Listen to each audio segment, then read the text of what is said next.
அனைவருக்கும் வணக்கம். மருத்துவ காப்பீடு திட்டம் எப்பொழுது எடுக்கலாம், ஏன் எடுக்க வேண்டும், இது சம்பந்தமா நிறைய பேருக்கு கொஸ்டின்ஸ் இருக்கும். அது புரிதல் இல்லாமலும் இருப்பாங்க. அதற்கு இந்த வீடியோ ஒரு முக்கிய ஆதாரமா உங்களுக்கு இருக்கும். கவனமா கேளுங்க. நமக்கு விபத்து எப்பொழுது ஏற்படும் என்று தெரியாது.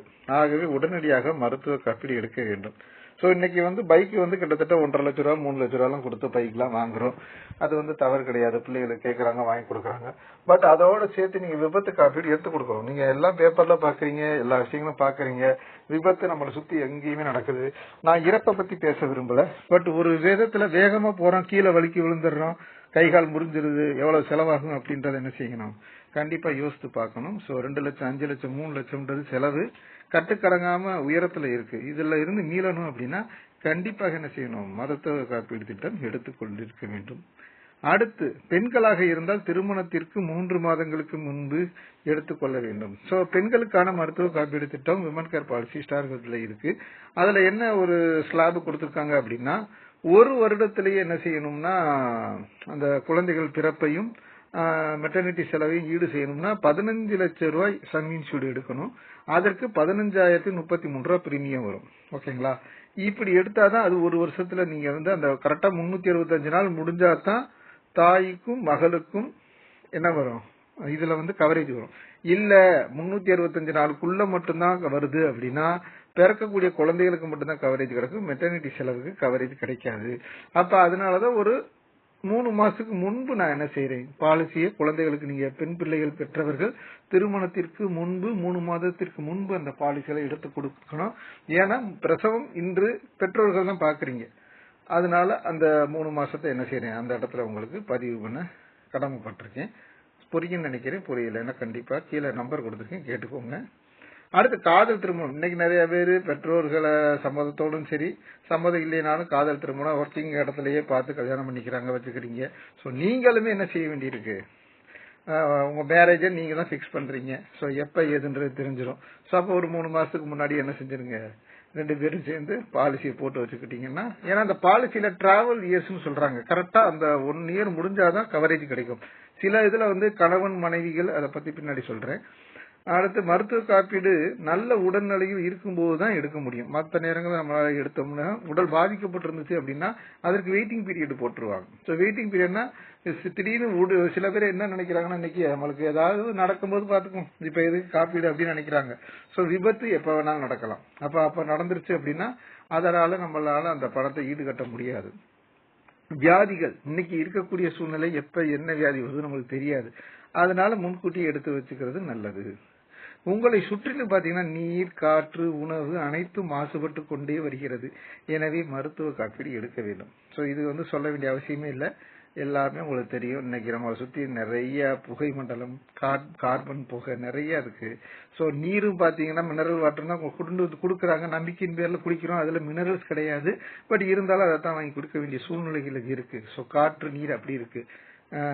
உணவுன்னு பாத்தீங்கன்னா எவ்வளவோ கெமிக்கல்ஸ் இன்னைக்கு கறி ஒரு வாரத்துல 4 நாள் எடுத்து சாப்பிடுறாங்க. இல்ல சைவ சாப்பாடுனா காலிஃபிளவர், உருளைக்கிழங்கு, அதுக்கு வேண்டிய அந்த மசாலால கலக்கக்கூடிய கலப்படங்கள் ஏகப்பட்ட கலரிங் பண்றாங்க. அப்ப எல்லாத்தையும் சாப்பிட்டு சில பேருக்கு இதுவரை கேன்சர்னா எங்கேயோ ஒரு ஆளு கேட்டுக்கிட்டு இருந்தோம். இப்ப நம்மளை சுத்தியிலே கேன்சர் ஒரு பகுதியில 2-3 பேர் கேன்சர் இருக்கிற மாதிரி கேள்விப்படுற சூழ்நிலையில இருக்கும். அப்ப உங்களுக்கான மருத்துவ காப்பீடு திட்டத்தை நீங்க என்ன செய்யணும், கண்டிப்பாக உணர்ந்து எடுத்து வைத்துக் கொள்ள வேண்டும். ஏற்கனவே வேலை செய்யும் இடங்களில் மருத்துவ காப்பீடு இருந்தாலும் தனிப்பட்ட முறையில் முழுமையான மருத்துவ காப்பீடு எடுத்துக்கொள்ளவும். இப்ப நீங்க செய்யற ஒரு சில பேர் கார்பரேட்ல வேலை செய்வாங்க, ஐடி ஃபீல்ட்ல வேலை செய்வாங்க. அங்க ஒரு குழுவா இருக்கிறதுனால அங்க உங்களுக்கு பிரீமியம் குறைவாக இருக்கும். அதுல சில ரெஸ்ட்ரிக்ஷன்ஸ் வச்சிருப்பாங்க. அதாவது அந்த காப்பீடு தொகையில உங்களுக்கு மட்டும் தான் பயன் இருக்கும், உங்க குடும்பத்தை சார்ந்தவங்களுக்கு, ஒருவேளை பெற்றோர்களுக்கு ஒரு குறிப்பிட்ட அளவு பயன் இருக்கும்.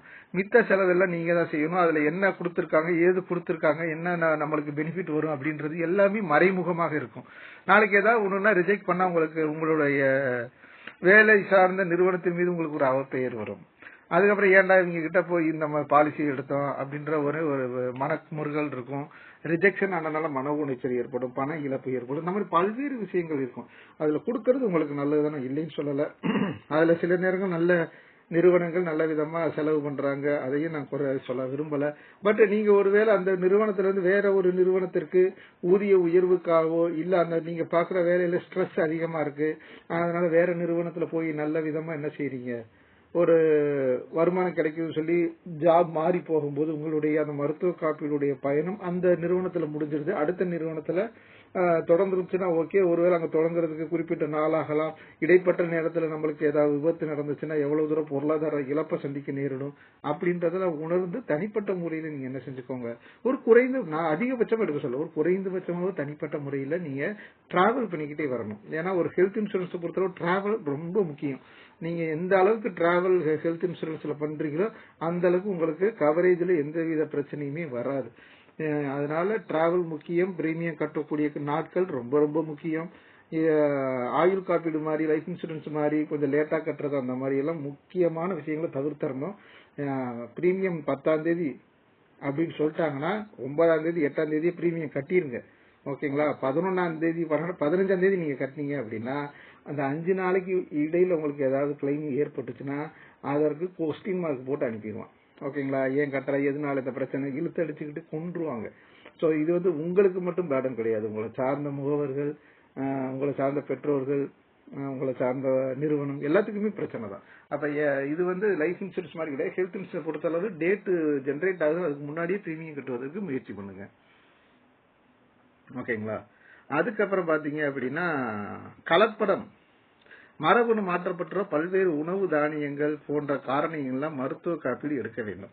சோ இன்னைக்கு கலப்படத்தை பத்தி சொல்ல வேண்டிய அவசியமே இல்லை. இன்னைக்கு என்னதான் முக்கியமான விஷயம், இன்னைக்கு மாரடைப்பு வருவதற்கு முக்கியமான காரணம் நிறைய எண்ணெய் வந்து எந்த அளவுக்கு கீழே கொண்டு போய் விற்கணுமோ அந்த அளவுக்கு தரம் தாழ்ந்து விற்கிறாங்க, மிக உயர்ந்த விலையை விற்கிறாங்க. இன்னைக்கு மிக உயர்ந்த விலையில எண்ணெயை வாங்கி பயன்படுத்துவது ரொம்ப ரொம்ப குறைவு. அப்ப ரொம்ப கம்மியான விலையில என்ன கிடைக்குதா அதை வச்சு பொறிச்சு கிரிச்சு சாப்பிட்டுக்கிட்டு இருக்காங்க. இன்னைக்கு கடைகள் ஓரத்துல நிறைய பாத்தீங்கன்னா சிக்கன் 65, மீன் வறுவல் இப்படின்னு போட்டு நிறைய கலரிங் பவுடர், அது என்ன யூஸ் பண்றாங்கன்னு தெரியல. அது வடையில போடுற எண்ணெய், இந்த மாதிரி ஏகப்பட்ட விஷயங்கள் கலப்பட எண்ணெயில தான் நம்ம என்ன செய்யறோம், வாங்கி சாப்பிட்டுக்கிட்டு இருக்கோம். பல்வேறு உடல் உபாதைகள் அப்ப கிரியேட் ஆகாது, 5 வருஷம் 7 வருஷம் கழிச்சு தான் கிரியேட் ஆகும். சோ அந்த மாதிரி தான் தயாரிப்புகளும் பண்றாங்க. சோ அதை வந்து கொஞ்சம் புரிஞ்சுக்கிட்டு அந்த விஷயங்களை கொஞ்சம் கவனம் செலுத்துங்க. குழந்தையின்மை பிரச்சனை நாளுக்கு நாள் வந்து அதிகரிச்சுக்கிட்டே வருது. இன்னைக்கு ரொம்ப ஏர்லி மேரேஜ் பண்ணாலும் சரி, இல்ல லேட் மேரேஜ் பண்ணாலும் சரி, குழந்தை பிறப்பு நிறைய பேருக்கு தள்ளி போய்கிட்டு இருக்கு. அங்க பாத்தீங்கன்னா குழந்தை கருத்தரித்தல் மையம்னு தனியா ஓபன் பண்ணி பல்வேறு மாவட்டங்கள்ல என்ன செய்யறாங்க, பிரான்ச் ஓபன் பண்ணி அது நிறைய சேல்ஸ் பண்ணிக்கிட்டு இருக்காங்க. சோ அந்த மாதிரியான ஒரு சூழ்நிலையில வாழ்ந்துகிட்டு இருக்கீங்க. சோ குழந்தையின்மை பிரச்சனையும் பாலிசிகளை நிவர்த்தி பண்றதற்கு பாலிசில எல்லா விதமான காப்பீடு திட்டம் கொடுத்திருக்காங்க, அதையும் பயன்படுத்திக் கொள்ளுங்கள். அதுக்கப்புறம் பிறந்த குழந்தை முதல் இறக்கும் தருவாயில் இருக்கும் முதியவர் வரை அனைவருக்குமே மருத்துவ காப்பீடு எடுக்கணும். ஏன்னா இன்னைக்கு பிறந்த குழந்தைகளுக்கு பாத்தீங்கன்னா போதுமான விட்டமின்ஸ் கிடையாது, தெம்புகள் கிடையாது. சோ அந்த மாதிரி சூழ்நிலைகள் இருக்கு. ஏன்னா தாய்ப்பால்ல அந்த தாய்ப்பாலுக்குரிய எனர்ஜி இல்லாம இருக்கு. அப்ப இவ்வளவு விஷயங்கள் இருக்கும்போது பிள்ளைகளுக்கு என்ன இல்ல, தெம்பு இல்லாததுனால சீக்கிரம் நோய்வாய்ப்படுது. ஒரு காய்ச்சல் வந்துச்சுன்னா ஒரு வாரம் இருக்கு, சளி பிடிச்சதுன்னா எப்ப போகும்னே தெரிய மாட்டேங்குது. அப்ப குழந்தைகளை அடிக்கடி ட்ரீட்மெண்ட் பண்ண வேண்டிய சூழ்நிலை, நம்மளும் ட்ரீட்மெண்ட்ல இருக்க வேண்டிய சூழ்நிலை, இதையெல்லாம் தவிர்க்கணும் அப்படின்னா நம்ம காப்பீடு திட்டத்தை போட்டு அதுல டிராவல் பண்ணா மட்டும்தான் முடியும். அதுக்கப்புறம் இந்த காப்பீடு திட்டத்தை சேரணும், இந்த காப்பீடு திட்டத்தை பத்தி எனக்கு ஐடியா இல்ல, எனக்கு இந்த காப்பீடு திட்டத்தை கொடுங்க. ஏன்னா இன்னைக்கு காப்பீடு திட்டம் வந்து ஓபன் கால்ஃபேரா ஆன்லைன்லயே நிறைய விற்கிறாங்க. பட் ஒரு நல்ல முகவர்கிட்ட நீங்க எடுக்கும் பொழுது அது உங்களுக்கு பயனுள்ளதாக இருக்கும். இப்ப என்னைய பூரா ஆட்கிட்ட நீங்க எடுக்கும் பொழுது உங்களுக்கு பாலிசி தொடர்பான எல்லா விளக்கங்களும் எனக்கு கொடுக்கப்படும். ஏன்னா நீங்க வந்து சப்போஸ் நீங்க சென்னையில இருக்கலாம், ஏன் டெல்லியில கூட இருங்க, ஒன்னும் பிரச்சனை இல்ல. தமிழர்களா இருந்தா போதும், நான் சொல்ற விஷயங்கள் இல்ல நீங்க இங்கிலீஷ்ல உங்களுக்கு நல்லா பேச முடியுமா, இங்கிலீஷ்ல கூட நம்ம என்ன செய்யலாம், பேசி பாலிசிகளை பண்ணிக்கலாம். சோ எங்க இருக்கிறோன்றது முக்கியம் கிடையாது.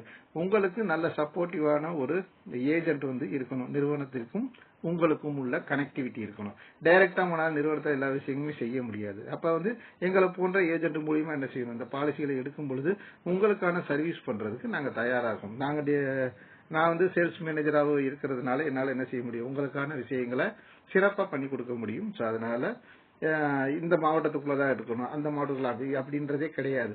நீங்க இந்தியாவுக்குள்ள எங்க இருந்தாலும் இந்த பாலிசிகள் என்ன செய்யலாம், தாராளமாக எங்க வேணாலும் எடுத்துக்கொள்ளலாம். உங்களுக்கு தேவை ஸ்டார் ஹெல்த் நிறுவனம் தான் பாலிசி தருது. அந்த பர்டிகுலர் பகுதியில் இருக்கிறவங்க பாலிசி கொடுக்கறதுனால எந்த பிரயோஜனமும் உங்களுக்கு கிடையாது. ஸோ உங்களுக்கு கரெக்டான மீடியேட்டர் இருக்கணும், முகவர்கள் இருந்தா, ஏஜென்ட் இருந்தா மட்டும்தான் இந்த விஷயங்கள் சர்வீஸ் உங்களுக்கு சிறப்பாக செஞ்சு கொடுப்பாங்க. ஸோ அதனால இந்த நம்பர்ல கான்டாக்ட் பண்ணீங்க அப்படின்னா 7904293838 கான்டாக்ட் பண்ணுங்க. உங்களுக்கு சிறந்த பாலிசிகளை கொடுக்குறேன். மேலும் உங்களுக்கு பாலிசி தொடர்பான சந்தேகங்கள், பாலிசி தொடர்பான பிரீமியம் அந்த மாதிரி ஏதாவது தேவைப்பட்டுச்சுன்னா கண்டிப்பா கான்டாக்ட் பண்ணுங்க. உங்களுக்கு அதை நான் கொடுக்கறதுக்கு தயாரா இருக்கேன். கண்டிப்பா இதை ஒரு செலவுன்னு தயவு செய்து எடுத்துக்காதீங்க. மருத்துவ காப்பீடு திட்டத்துல நீங்க பண்ணக்கூடிய செலவுன்னு எடுத்துக்காதீங்க. சில பேர் ஐடில காமிச்சுக்கிறாங்க, ஓகே. நீங்க ஒருவேளை அரசு சுகாதார மருத்துவத்தினையில போய் நீங்க பாத்துக்கிட்டு இருக்கீங்கன்னா உங்களுக்கு இந்த காப்பீடு திட்டம் எந்த விதத்திலையும் யூஸ் ஆக போறதில்ல. நீங்க உங்களுக்கு தேவையே இல்லை, அதை விட்டுருங்க. இல்ல நான் பிரைவேட்ல தான் பார்ப்பேன், பிரைவேட்ல தான் விரும்புறாங்க அப்படின்னா கண்டிப்பா மருத்துவ காப்பீடு திட்டத்தை எடுத்து வச்சுக்கோங்க. இது ஒரு செலவுன்னு இல்லாம இது ஒரு முன் பணமா நீங்க கட்டி வச்சுக்கிறீங்கன்றத கண்டிப்பா யோசித்து ரெகுலரா கட்டணும். ஏதோ இந்த வருஷம் போட்டு வைப்போம், அடுத்த வருஷம் பாத்துக்கலாம் அப்படின்னு சொல்லிட்டு விட்டுட்டு போனீங்கன்னா எந்த விதத்திலயும் பிரயோஜனம் கிடையாது.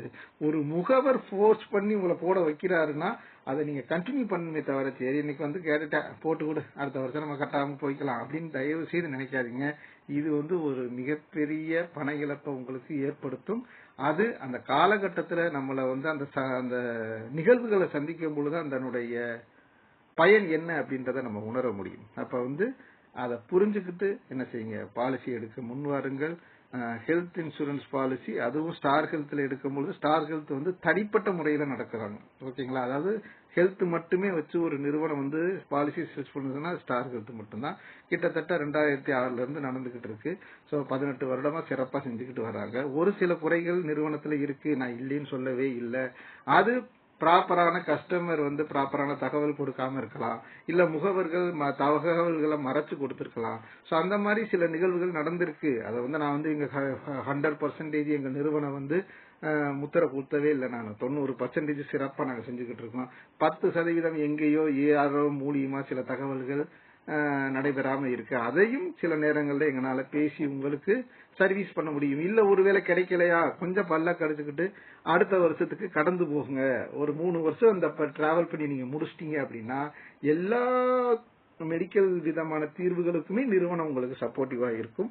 நாங்களும் உங்களுக்கு சப்போர்ட்டிவா இருப்போம் என்பதை சொல்லி இந்த வீடியோவை பார்த்தவர்களுக்கு நன்றி. உங்களுக்கு தேவையான விஷயங்கள் ஏதாவது இருந்தா கமெண்ட் பண்ணுங்க, லைக் பண்ணுங்க, ஷேர் பண்ணுங்க, சப்ஸ்கிரைப் பண்ணுங்க. நன்றி, வணக்கம்.